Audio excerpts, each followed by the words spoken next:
Your man Dom McKay in here, of course, the Dom McKay Show on firetelevision.com, radioonfire.com. Thank you for joining me. Thank you for tuning in. And a lot of things going on, a lot of things that we need to get to today. Of course, uh, President Biden is he is something else. He is something else. And here's the thing: it's not like we did not know what we were getting going in. There has been a lot of history with regards to Biden and his ways. You know what I mean? This is nothing new. So when we see the things that he is doing, attempting to do, stumbling his way through, this should not be a surprise. Any type of military action that actually involves uh, Biden getting involved in it and giving direction to the troops makes me nervous. Makes me nervous. Of course, we are talking about the rising tensions. Something happened in the last few days because the U.S. has ordered 8,500 troops on heightened alert. Now, of course, we don't expect that they're going to tell us all the time that something happens, right? That we're not expecting them to do that. And a lot of times you're going to hear mainstream media ask, what's going on with this? What is going on with that? How many troops here? Where they coming from? Different things, stuff that we can't, really expect to get answered. But the questions are still asked, right? So the questions are still asked.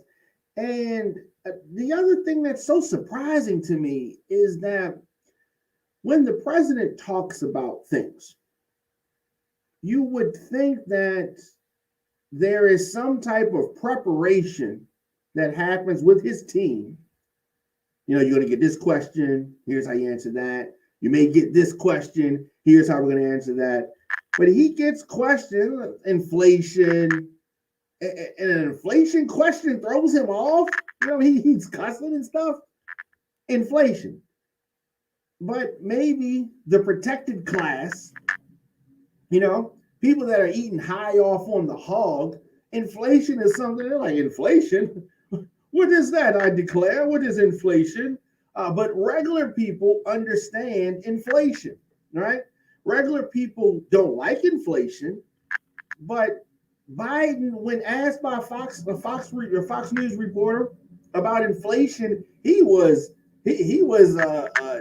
definitely wasn't ready for it, and he was insulted by the mere mention of inflation. Like, how dare you ask me about inflation? Like, clearly, this old guy does not get out much, and people that do get out much don't seem to tell him what is happening in the real world. And this is the guy that we voted in to be the president of the United States. Of course, just tuning in, you man, Diamond K. Here on the program, we deliver the biggest political and trending news stories of the day with original reporting and interviews from across the country. Show us fun, show us upbeat, but I also have to expose what is really going on in this country. I will give you politics from an independent perspective. If a Republican is wrong, I'm going to call that out. If a Democrat is wrong, I'm going to call that out too. Join me weekdays, 8 a.m. and 8 p.m. for the Diamond K Show on firetelevision.com, Apple Podcasts, wherever you get your podcasts. Like, subscribe, share. So we are talking about the heightened tensions that are happening. As I said, the Pentagon announced that 8,500 troops are on high alert, American troops, potentially to deploy to Europe as part of a NATO response force. We know that there are growing tensions between Russia and NATO. Now, if you're wondering, okay, yeah, you attack against one, attack against them all, got you, all that kind of stuff. And I have my thoughts on this. I don't think that we need to get involved to this degree. Talked with my father about this. Of course, he disagrees totally. He thinks that we have to honor our commitments. Blah blah blah blah blah. All right, and NATO, and we want to honor NATO, and I get you on that, right? So we say we're going to honor NATO, and there is a country that's being threatened. Da da da da da da. Right? All right, so that's cool. Got you on that. But here's the thing. For folks that subscribe to that, for war hawks, right? Talking about Ukraine. Ukraine is not a member of NATO. Let me say it again. Ukraine's not a member of NATO. All this stuff doesn't even apply. All right? Yeah, okay, yeah, we don't like Putin, and yeah, he's aggressive with some countries that are around him. But the justification for this is what exactly? We don't like Putin. He shouldn't be doing that. We should have smacked his hand before in 2014, and now we're going to do it now. Is that really what this is about? I mean, this is not a country of NATO, right? But our allies, and then I heard Secretary of State talking about, 9/11, NATO flew some planes around, so we got to go over here now. What are you talking about? What are you talking about? So anyway, Pentagon ordering that. Biden has consulted with key European leaders, underscoring solidarity with their allies. So on one hand, they say that they're gonna sanction Putin out of his military provocative actions, right? They're going to do that, right? But at the same time, they're sending troops over there, and this is going to do what? This is going to make things more heightened. Now, if you're trying to go to war, just say it, right? But don't do things that could be viewed as provocative and then say, oh my God, I don't know how this happened. We just fell into it, right? That's what they're going to do. First they said, we're going to sanction. We're going to get our sanction on. Now they're bringing troops. Obviously, they got some intel. Obviously, they have some information that has them concerned.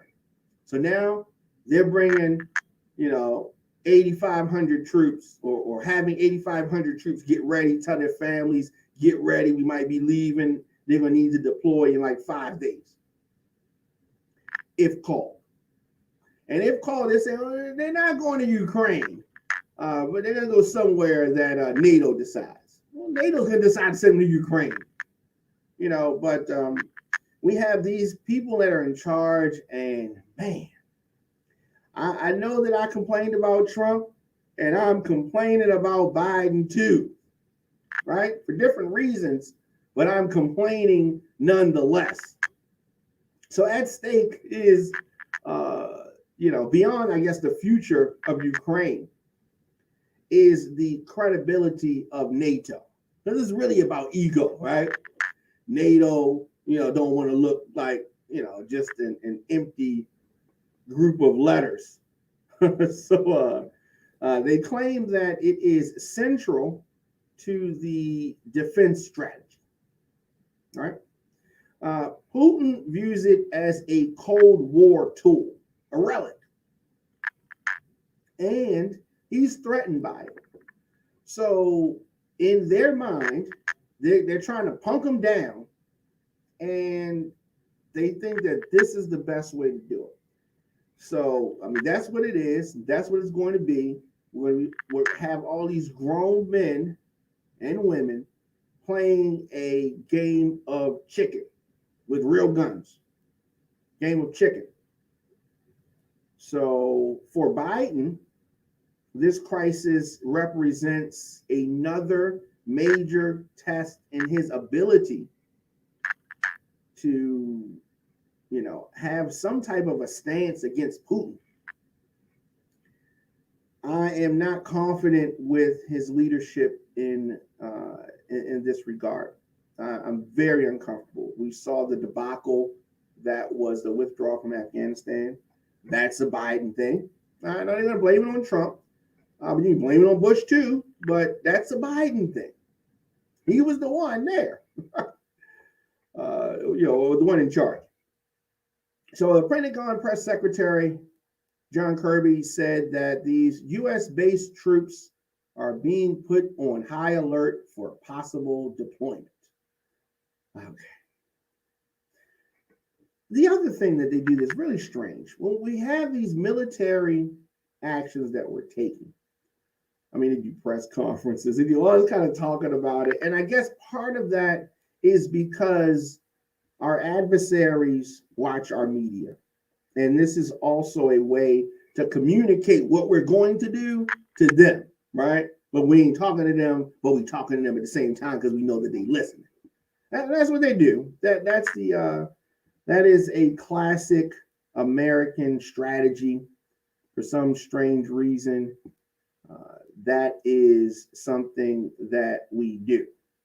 Not quite sure why that is, but that is something that we do. As I said, just tune in, your man Diamond K in here, the Diamond K Show, and we are talking about Commander-in-Chief. So crazy saying that. Commander-in-Chief Joe Biden and the Pentagon ordering 8,500 troops. They are on heightened alert right now amid this tension with Russia. So why are we having tension with Russia? That's a good question. If you're wondering why, Russia denies that it is planning an invasion. But I'm pretty sure that would always be the answer. Of course, they're not going to say we're going to invade. If Biden, just for contrast purposes, if Biden was invading, he would tell everybody, oh, yes, I'm going to invade, 2 months from now, on the third Tuesday of the month, I'm going to invade. Like he would just announce it. But Putin, whether he's going to invade or not, he obviously is not going to say it. Of course, he's going to say, we're not invading. No, well, us what invade? No, you're the ones invading. I mean that's their strategy. So John Kirby, Pentagon press secretary, announces that 8,500 U.S.-based troops have been put on alert for possible deployment, not to Ukraine, but to NATO territory in Eastern Europe. And they can't say exactly where because NATO's going to tell them where. So when it's convenient, NATO's calling the shots. And then when it's convenient, the U.S. is calling the shots. So but when it comes to a straight answer, U.S. is going to say, oh, we don't know. Now, keep in mind that the reasoning that they are using is that NATO got everybody back. You mess with one of us, you mess with all of us. But we are talking about a country. And listen, I mean, it's no, I don't want anything bad to happen to the folks of Ukraine. But if you're using the reasoning that this is about NATO and having each other's backs because NATO had our back during 9/11, Ukraine is not a member of NATO. So make that make sense. Anyway, it appears that out of one war, and we are getting ready to slip and fall into something else. And just like many wars, I don't even know why. And you're not even going to be able to make it make sense, right? You go back to World War I, people slipped and fell into World War I because of all these alliances. They mess with you, I'm going to jump in it. You mess with you, I'm going to jump in it, and this and that. And that. And you can make all of these rationales for why that happened. Ferdinand got killed and his wife got killed and this country got mad. I mean, you can do that, right? But at the end of the day, it started because of some very weird delicate, confusing, convoluted alliances that one person attacked this person and then they jumped in it and they jumped in it because they jumped in it and then you got half the world in a war. Now, I'm just bringing up the past because the past is prologue. So Biden held an 80-minute video call. Can you imagine that?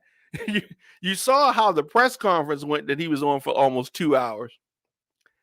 I can't even imagine how brutal an 80-minute video call with Biden is. But Biden held this 80-minute video call with several European leaders, and he talked about this Russian military buildup and potential responses to an invasion. He says that I had a very, very, very good meeting with all of the European leaders, Biden says. We'll talk about it later, whatever. The White House also said that the leaders emphasized their desire for a diplomatic solution to the crisis, but also discussed efforts to deter further aggression. So their stance, this is a classic stance, I suppose. They want to be strong but silent, I guess. I don't even understand what the strategy here is really. The only person that seems to have a strategy is Putin, right? Pulling all these strings. He just puts some people at the border and just watch everybody react. And then these people that are not thinking about this like chess, like clearly Russia is, we can stumble and make some kind of misstep, and then he can claim that we were the aggressors. I mean, I just want these people to think about what's happening. And if Joe Biden is in charge of the thinking, oh my God, just tuning in. Your man Don McKay in here, of course, the Don McKay Show on Fire Television and radioonfire.com. They say that they want diplomatic solutions, but they are getting ready to send almost 9,000 troops somewhere in Europe. It's not going to be in Ukraine, so they say. And then, of course, NATO puts them in Ukraine, and they're going to say, oh, we didn't put them there. NATO put them there. But a day earlier, the State Department had ordered the families of all American personnel at the U.S. Embassy in Kiev to leave the country.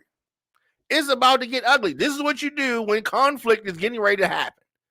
You tell the diplomats and their families, time to go home. It's getting ready to get real.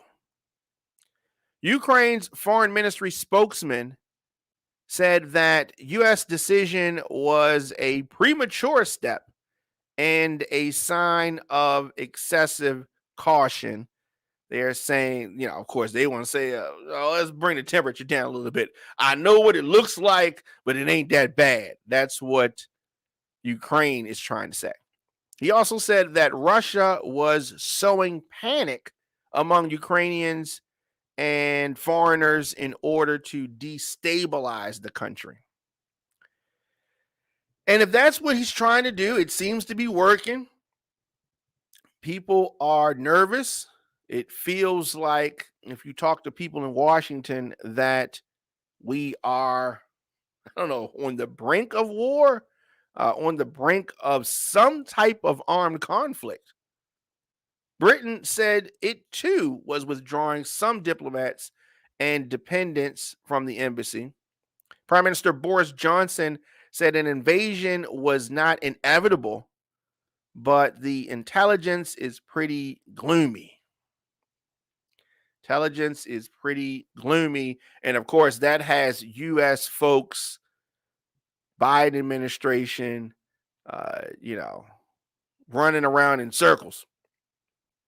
Now, ordering even a modest number of American troops to be ready for potential deployment to Europe is meant to demonstrate the resolve of his NATO allies.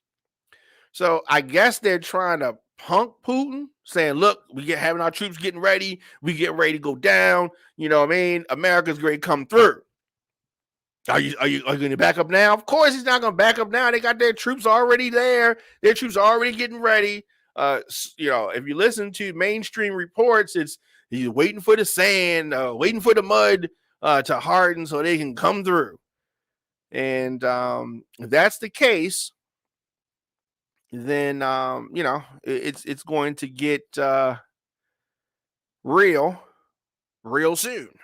Now, this move by the Pentagon, which was done at Biden's direction and on Defense Secretary Lloyd Austin's recommendation, is being made with the NATO members.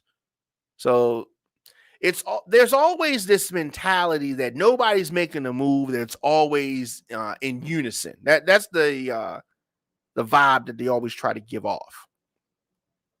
I just don't know how how honest that actually is. I don't know how honest that actually is. When these things go down, I only see America. Now other countries may call America, hey, can you send this? Can you do that? But it's usually America doing the bulk of everything.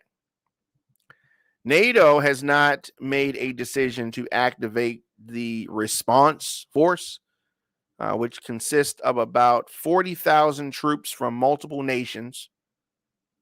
The force was enhanced in 2014, the year that Russia seized Ukraine's Crimea Peninsula.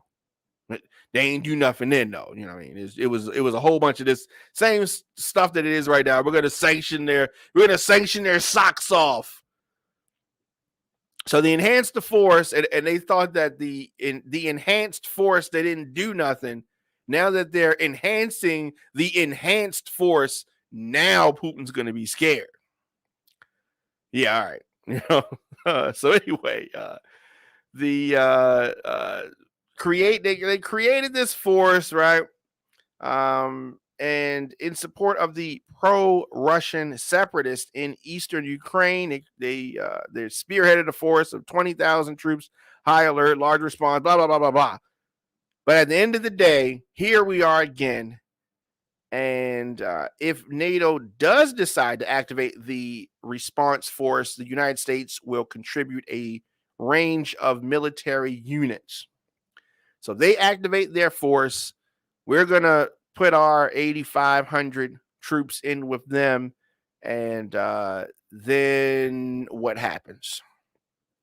Nothing. Probably nothing. Putin doesn't want a war. But what he's probably banking on is the fact that they ain't going to do nothing because they don't want a war either. And there's not really something we can go to war for. I think that he's going to do what he's going to do. And they're just going to sit there and do nothing about it because they think that this quote unquote show of force is going to be enough to get him to do what they want him to do. And I just don't think it's going to work out that way. I don't think it's going to work out that way. Let me know your thoughts in the comment section. Instagram, Facebook, Twitter, LinkedIn, TikTok, at The Diamond K Show, at Radio on Fire. Let's do this, take a quick break. And we are going to come back with more of the show. Listen to The Diamond K Show here on firetelevision.com.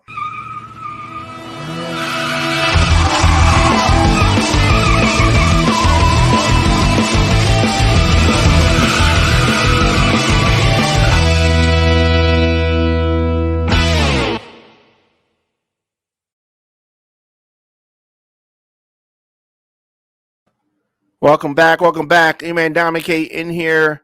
The Diamond K Show on firetelevision.com. Sad news out of Baltimore. 3 firefighters dead, 1 in critical condition following a row home fire in West Baltimore. Just a sad story. So these 3 firefighters were killed.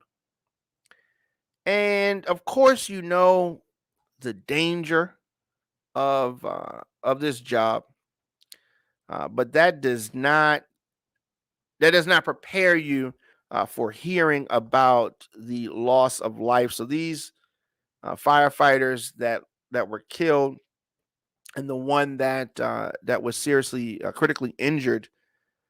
This came from the partial collapse of a building. So they're battling the fire, and this fire is in a vacant row home. Plenty of those in Baltimore. So this is in, as I said, in West Baltimore.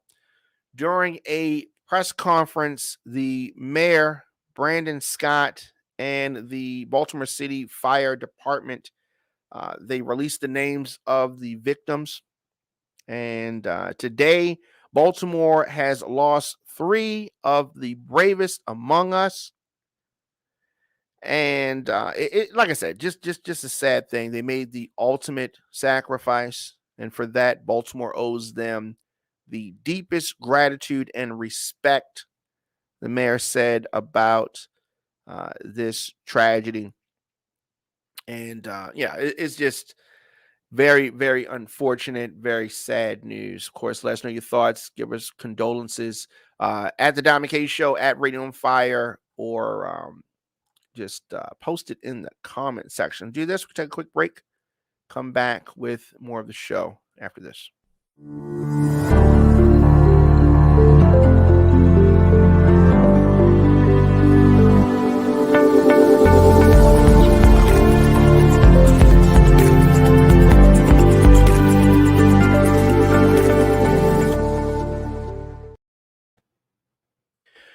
Welcome back. Welcome back. Of course, if you miss any episodes of the program, you can always go to youtube.com/DJ Diamond K. Now, we've been talking about some of these stories, and another story that has, to me, it's been an ongoing story. The other former police officers that were, I guess, on site for the murder of George Floyd. The prosecutors in the trial of these former Minneapolis officers who are charged with violating George Floyd's civil rights. These guys, their case was pushed back, I guess, until they said that the tensions went down some. That's why this trial is happening now. So you have that going on. Now the defense attorneys, they countered these opening statements that were made by the prosecution that the former officer's trial. You have this back and forth of these openings, and I don't know how long this is going to go on. I don't know if folks are as involved emotionally because there's so much going on right now. But this is definitely something that we're going to be watching. The officers are broadly charged with depriving George Floyd of his civil rights while acting under government authority. Of course, George Floyd died in May of 2020 after Derek Chauvin pressed him to the ground with his knee on Floyd's neck for 9.5 minutes. The 46-year-old Floyd was face down, handcuffed, and gasping for air. One of these officers knelt on Floyd's back. One officer held his legs, and the other kept bystanders from intervening. So these guys weren't just standing by the wayside doing nothing. They were actively involved in some way, shape, or form. Of course, Chauvin was convicted of murder and manslaughter last year in state court in the videotaped killing. This videotaped killing triggered worldwide protests and a reexamination of policing and racism in America. Chauvin pleaded guilty to the federal count of violating Floyd's civil rights. So what happens here? Are these guys going to get convicted? Oh, they deserve to be convicted. They deserve to be convicted. So we're going to have to see if that is what is going to happen. This case, there's going to be a lot in this case. I mean, I don't see how they can demonize George Floyd any worse than they did in the previous trial. But they may go back to some of those tactics. Whenever you have a black person killed, that is usually how this goes. They demonize the victim, demonized the deceased. So the videotape kind of says it all. And these officers are shown on the tape.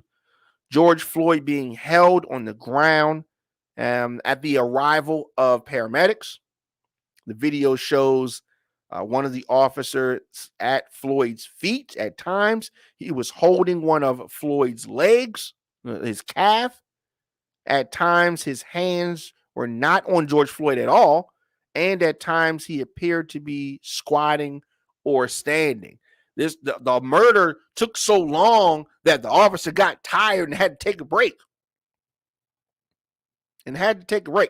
Last week, 18 people were quickly chosen for the jury.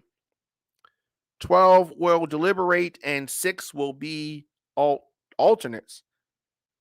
2 of the jurors, one expected to deliberate and one alternate, appeared to be of Asian descent. The rest appear to be white.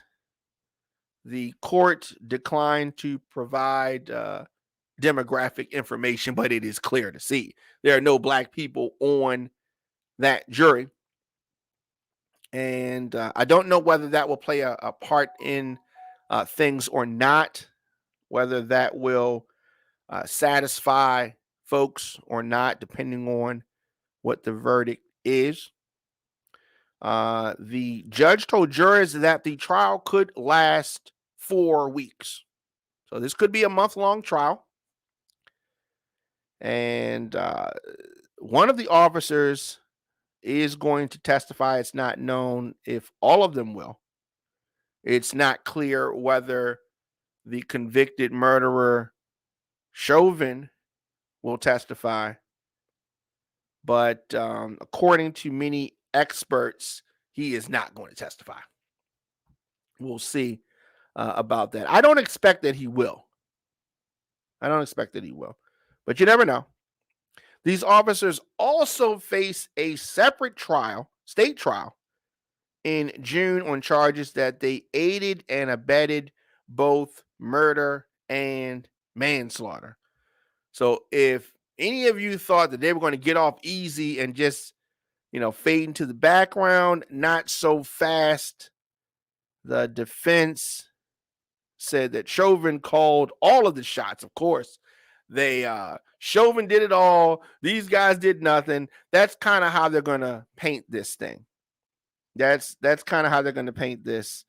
But we're going to have to see if this jury, mostly white, 2 of Asian descent, if that's how this goes down, if that's how this thing rolls out. I don't know. I mean, he may have called the shots. He may have been the one, calling the shots. But that's usually the MO in these kind of cases. Let me know your thoughts in the comment section. Instagram, Facebook, Twitter, LinkedIn, TikTok at The Diamond K Show, at Radio on Fire. Of course, onfiretelevision.com is where you go. I will be back here tomorrow with more of the program.